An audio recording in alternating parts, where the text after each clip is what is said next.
just got into camp on my COVID-19 camp out. It's April 25th. Wisconsin is in lockdown until March 26th. I have had 2 backpacking trips canceled for this year. One to the Black Hills on May 24th in South Dakota was canceled due to the virus, and one in June out to the Adirondacks in New York was canceled. So I'm camping out in my backyard, hoping that this will make me feel better, but quite frankly, it's kind of depressing. I was setting up my tent and I just feel like sad. It's actually not really helping much, but it is a beautiful night out here. It's about 60 degrees now. My campsite has great internet.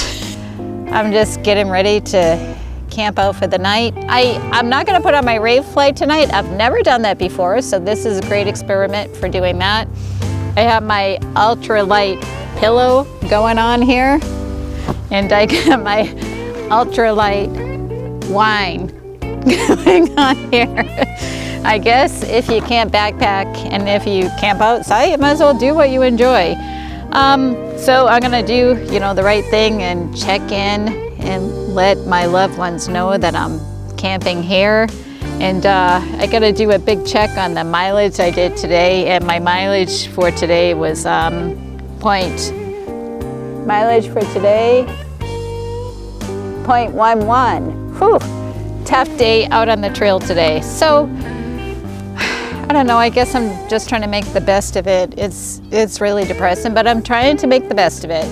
I'm gonna camp outside tonight, my backyard, be safe, keep everybody else safe.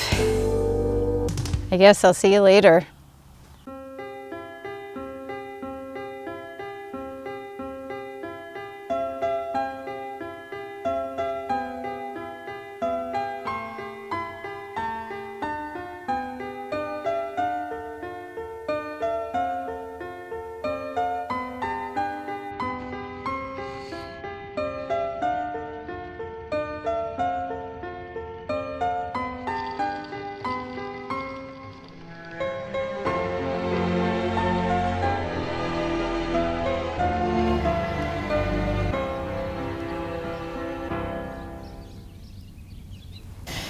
Good morning. Slept pretty good last night. It actually, about 40 degrees I think was the low. Beautiful night. Just stars everywhere. Shooting stars. Just crazy beautiful. But that was my camping for the night. I am so lucky. Kind of felt like I was whining a little bit yesterday, but I am so lucky to live in a house that have just a little bit of privacy and your own land that you can that I can set up my tent on. I can't imagine being in New York City or Italy having to stay in tiny apartments. Just crazy. So I'm gonna pack up all my stuff. I have been trying to walk 100 miles for the month of April, so I only have 4 more miles to go, so I will probably finish that up today. But I think this definitely lifted my spirits just a bit. I gotta pack up all this stuff though. So I will see you next time. Thanks for watching. Stay safe.